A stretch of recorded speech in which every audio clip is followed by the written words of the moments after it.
Galera, esse vídeo foi retirado da minha live lá na Twitch. Siga a Trabalha P na Twitch para não perder nenhuma live e fiquem com o vídeo. Valeu, tamo junto.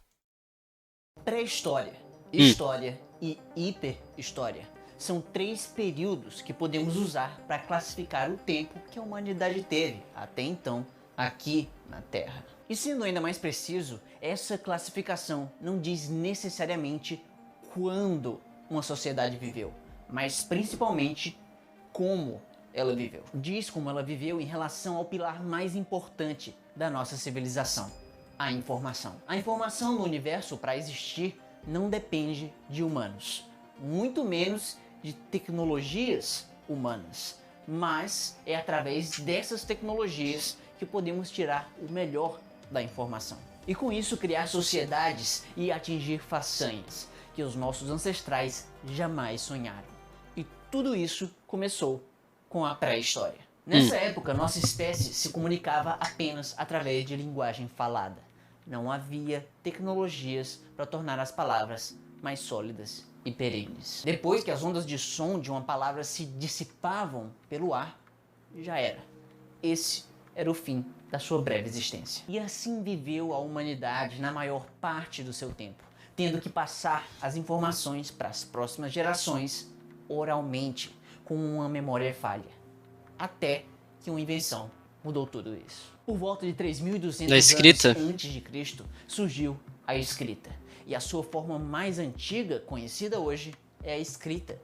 Esse canal aqui é o Ponto em Comum, cara. Esse canal é muito bom, cara. Muito bom mesmo. Ele traz uns vídeos assim sobre de história muito da hora, velho.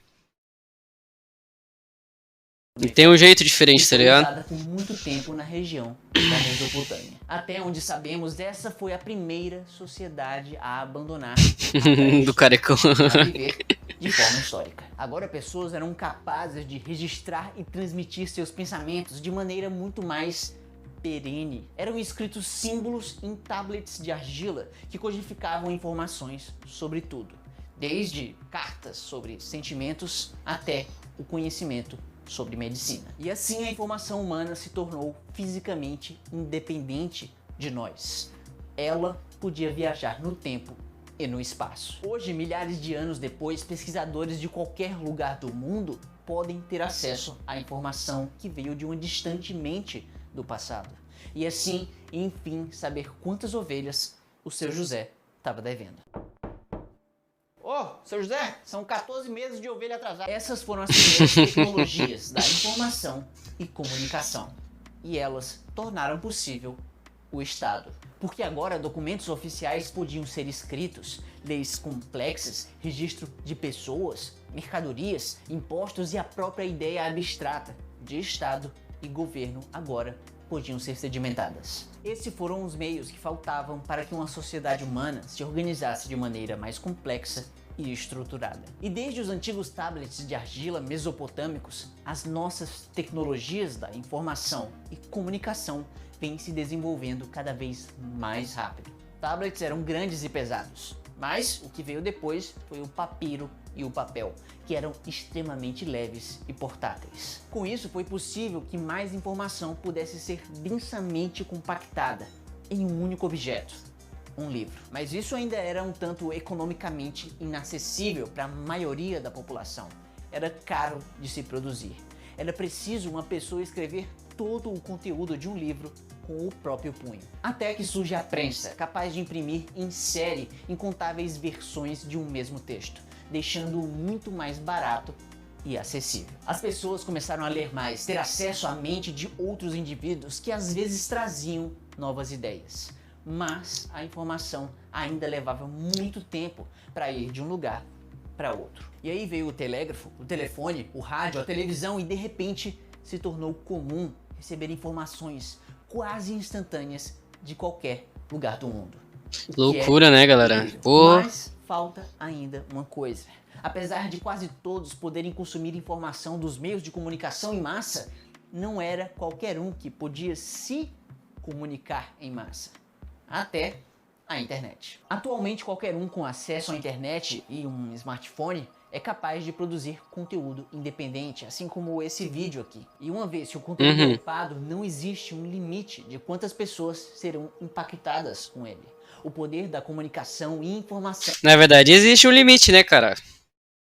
Existe um limite aí de 7 bilhões de pessoas, mas existe um limite.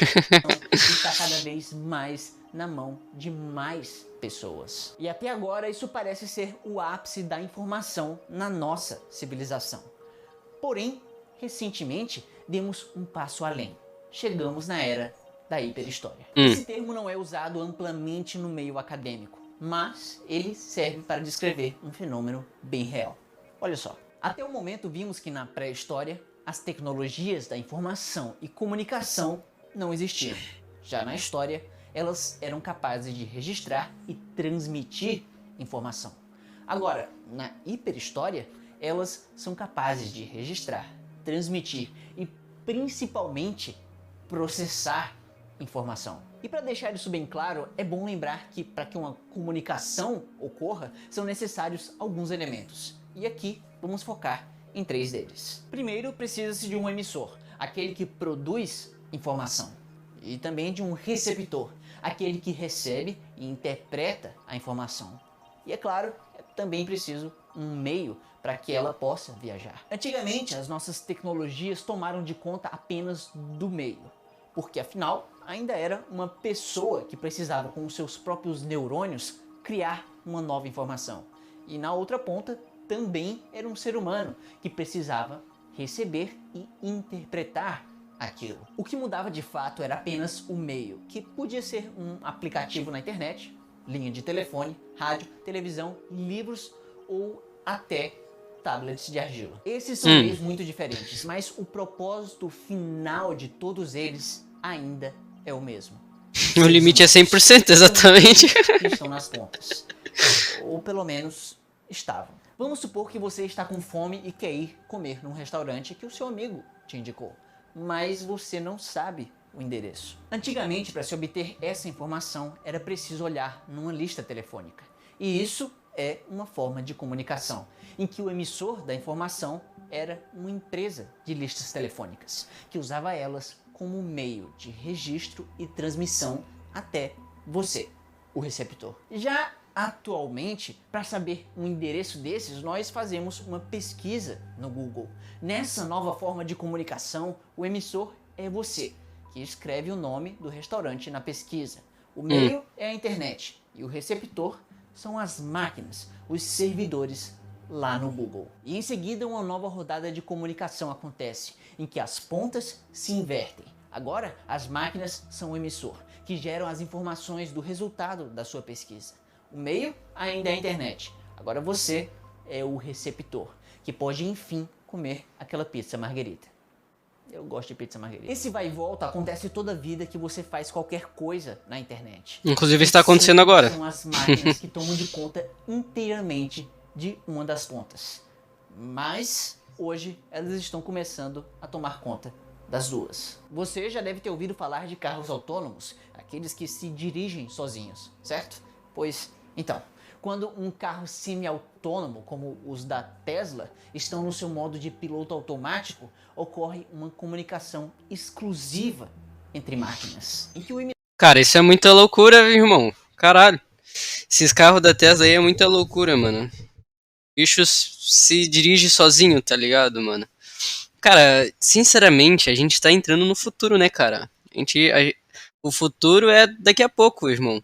O futuro não é mais amanhã, é daqui a pouco, tá ligado? O emissor é o seu carro, uma máquina, que gera informações sobre a viagem.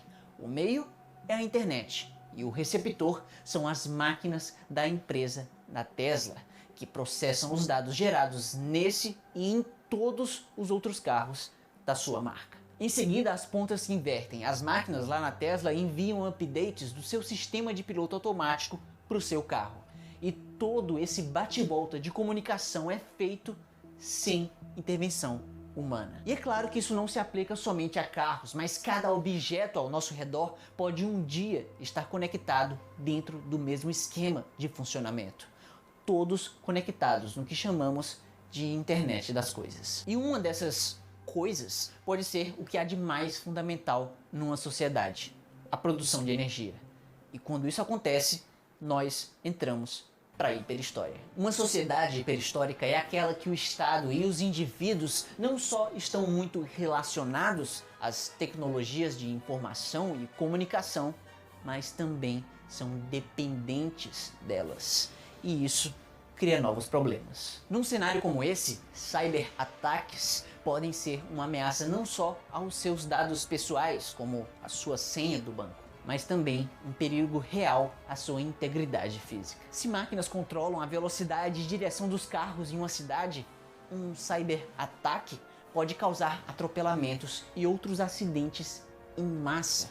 Ou pior ainda, podem atingir a produção de energia e fazer com que uma sociedade inteira entre em colapso. É, galera, os perigos estão mudando. Aqueles que vivem pelo dígito morrem pelo dígito. E quem sabe nesse meio tempo a gente descubra o perigo de se usar 100% do cérebro. Sim, usar 100% do cérebro causa um efeito que pouca gente conhece. E para você saber disso, basta clicar bem aqui. Ou de repente, ver esse vídeo relacionado, assim como o Samuel, que mandou essa foto do seu cachorrinho, tentando entender o que está acontecendo. Eu espero que tenha conseguido. E Samuel... Cara, vão lá e se inscrevam nesse canal que é muito bom, cara. Muito bom mesmo.